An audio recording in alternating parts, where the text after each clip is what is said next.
छोरी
के भयो तिमी यति राति किन झस्केर उठ्यौ?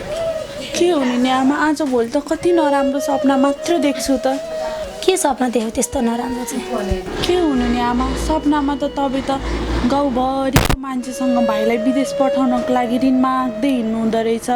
कसैले पनि ऋण दिँदैन रहेछ। तपाईँ त कति भौतारिँदै हिँड्नु भएको थियो सपनामा। खालि आज भोलि त त्यस्तै सपना मात्र देखेको छु। खोइ सपना साँच्चीकै हुन्छ र आमा?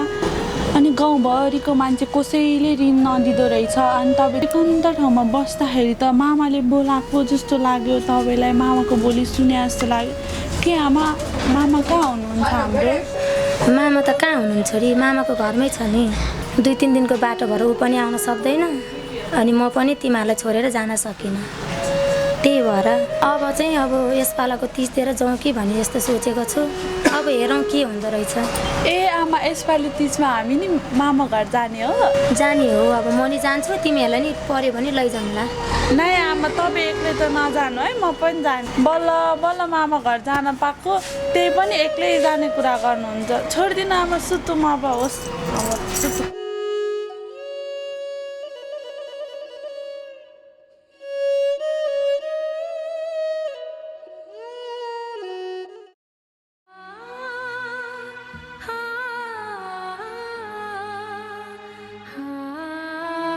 आमा, खाना पाक्यो?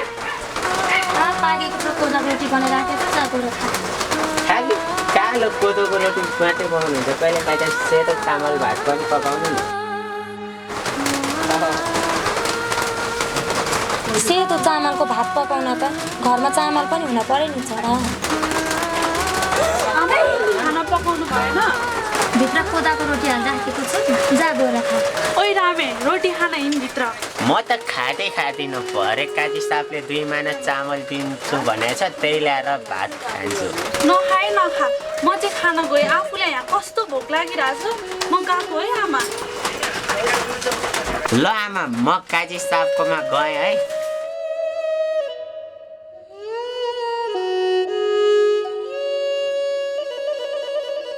आमा, भाइ कहाँ गयो नि? कहाँ जानु नि? काजी साहबले चामल दिन्छु भन्नुभएको छ अरे, त्यही लिन त गएको छ नि। ए हो र आमा? उसो भए त आज सेतो चामलको भात खान पाइने भयो है आमा? खालिस तेरो भाइले चामल ल्याउला र भात खाउला, अनि रोटी खाइस् त। ल खाएको भयो त नि अन्तारीको मेलामा। मिठो रहेछ आमा रोटी त। मिठो त भइहाल्छ नि, कोदाको रोटी नि मिठो हुँदैन र? ए साँच्ची आमा, आज त माया आन्टीको मेलामा जाने भन्नुभयो होइन? ए हो त है, मैले त भुसुक्कै बिर्सेछु। कति बजी? आमा ढिलै भइसक्यो त। ल ढोका लाउ छोरी, ढोका लाउ, मेलामा जानुपर्छ।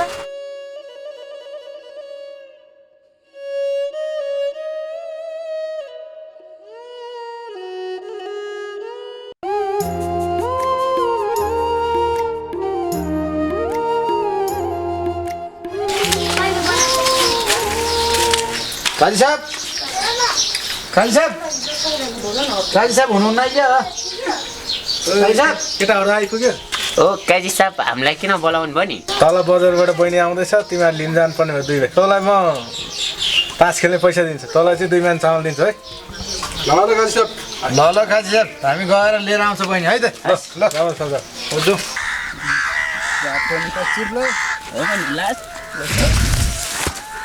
बाटो नि कति चिप्लो त यस्तो बर्खाको बाटो यस्तै हो नि फोर्दै फोरु भाइ यहाँ फोर्ला चाहिँ पसौँ भाइ ढिलो हिलो लागेको छ नि ओहो अन्तरे दाइ टाढै जानु लाग्नु भएको कहाँ हुनुहुन्छ समीर भाइ तल काजीको बहिनी आउँदैछ अरे लिन जानु लाग्यो नि ए काजीको बहिनी पो आउँदैछ दाइ हो नि समीर दाइ हामी काजी साहबको बहिनी लिन जानु थालेको नि ल समीर भाइ अहिले हामीलाई हतार नै भएको छ अब हामी अहिले लाग्यो पछि भेटौँ है ए हस् त ल हिँड केटा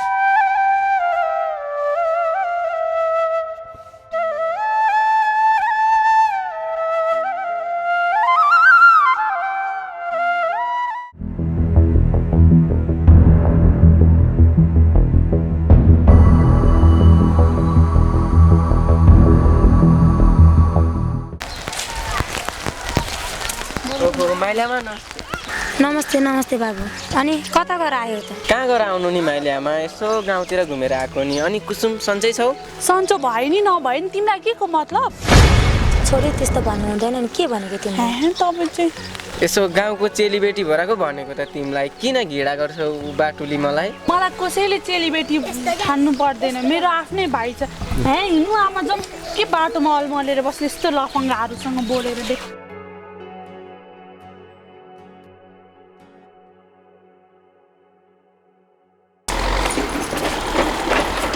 नमस्ते काजिन साहब नमस्ते अन्तरे अनि कहाँ पुगेर आइस् नि कहाँ हुनुहुन्छ काजिन साहब तल खेततिर गएर आएको अन्तरे सहरबाट ठुलो काजी साहबले चिठी पठाउनु भएको छ के को चिठी पठाउनु भएको छ नि काजिन साहब के को चिठी हुनु नि तैँले आजभन्दा 10 वर्ष अगाडि 5000 लिएको रहेछस् त्यही पैसा उठाएर पठाइदिनु भनेर चिठी पठाउनु भएको छ ए अनि ब्याज चाहिँ कति भएको रहेछ नि काजिन साहब कति हुनु नि त्यस्तै साउ ब्याज गरेर 15000 जति भएको रहेछ त्यति त भएको जस्तो लागेको थिएन काजिन साहब लिने बेलामा चाहिँ लिने अनि अहिले चाहिँ त्यति भएको छैन होला कजिनी साहब भन्ने शङ्खा गरेको होइन काजिन साहब यति धेरै भएन कि भनेको ल अन्तरे अहिले चाहिँ म लागे 3-4 दिनमा मलाई चाहियो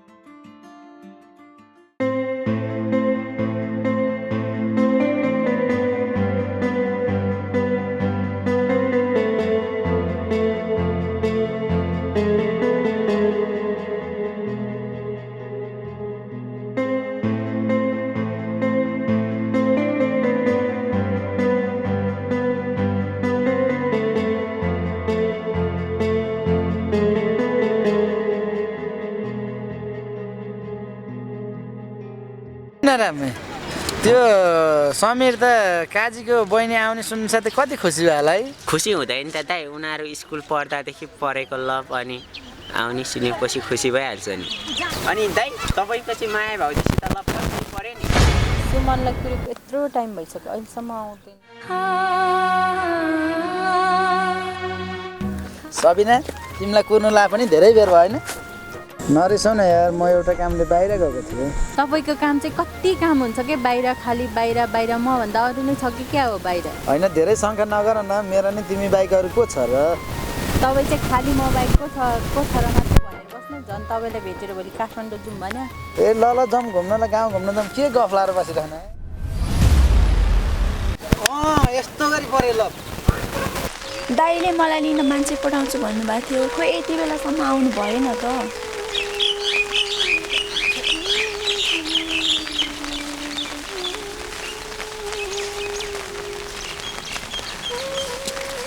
मैसा नमस्ते हामी आउनु अलिक ढिलो भयो क्षमा पाऊँ है तपाईँहरू नि हो दाइले पठाउनु भएको मान्छे हो दाइले पठाउनु भएको जाउँ मैसा ल चाउ ढिला भइसक्यो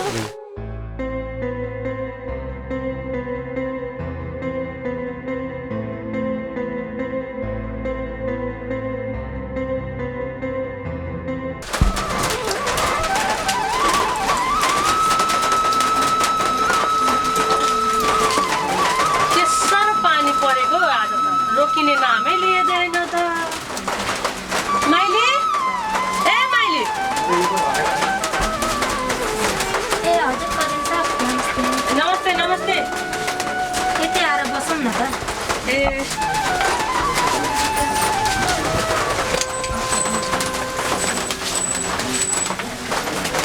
यतै बस कजिन साहब हुन्छ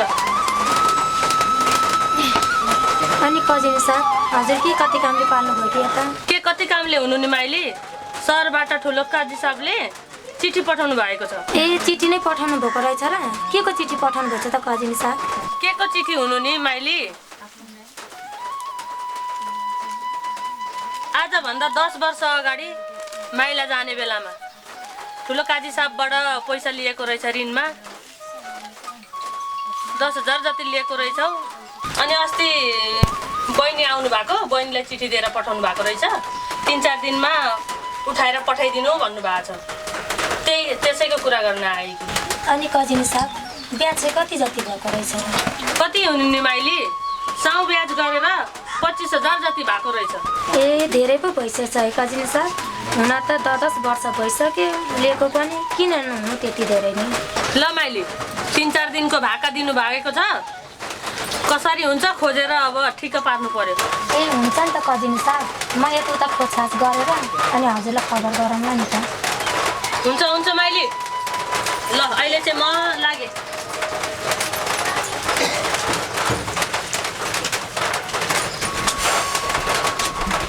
ए गाउँ पनि सबै मसाले खाइसकेछ यो घरको काम हेर्दा हेर्दै यो गाउँ सबै मसाले खाइसकेछ नि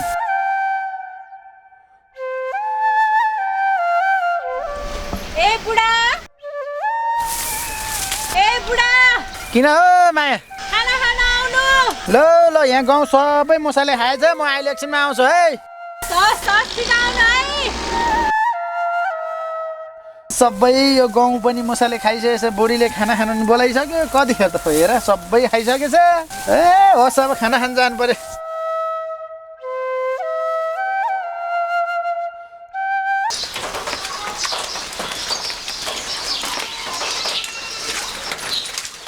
नमस्ते नमस्ते नमस्ते ओ काजिनी बाहिर आऊ त बहिनी आछ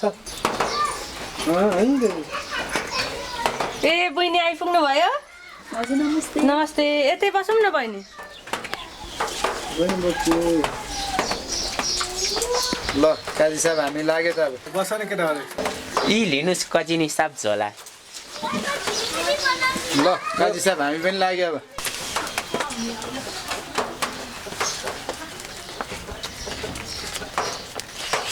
ल अन्तरे कजिनी हिजो रामेलाई 2 मानसँग ल्याइदेऊ त हस्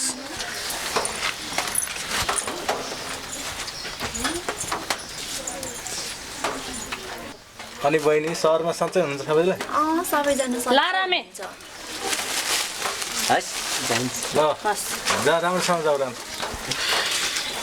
अनि बहिनी ठुल्दाहरू सन्चै हुनुहुन्छ हजुर दाइ सबैजना सन्चै हुनुहुन्छ अनि बहिनी सहरमा धेरै वर्ष बस्नु भयो त है हजुर धेरै नै बसे साँच्ची दाइ हजुरलाई ठुल्दाइले एउटा चिठी पठाउनु भएको थियो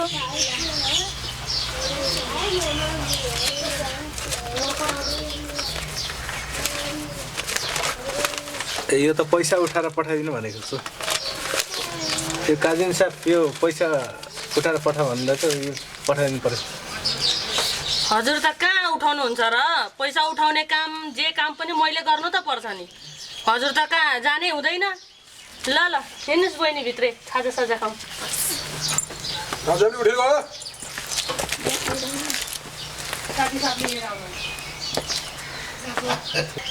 ए यो बुढा त एउटा ब्याग त बोकेर लिएर आउन सक्नुपर्छ नि खालि यो घर कजिनी त्यो घर कजिनी ए कजिन सर नमस्कार टाढी फेर आउनुभयो नमस्ते नमस्ते सन्चै हुनुहुन्छ ए सन्चै छु यसो गाउँतिर डुलेर आएको नि अनि दिदी तपाईँ कता हिँड्नु भयो नि म पनि यसो खेततिर लागेको ल म पनि जानु पर्यो है त लागौँ है त ल त होइन बुढो खेतमा जान्छु भन्नुभएको थियो अहिलेसम्म आउनु भने काँचै जानुभयो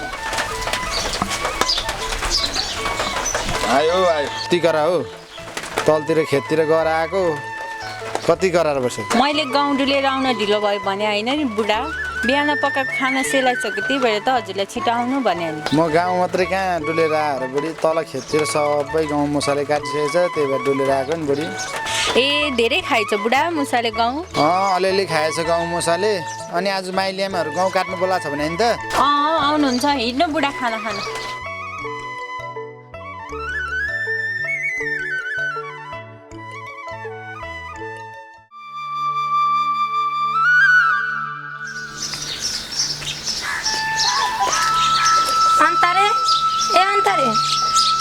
कहाँ गएछ यो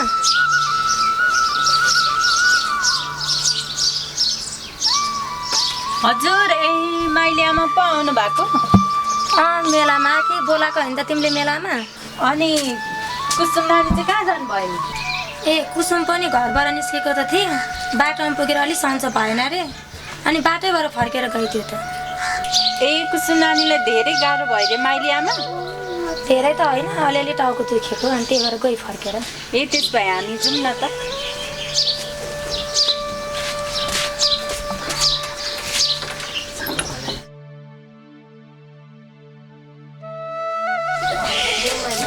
हिँड्नु माइली आमा हिँड्नु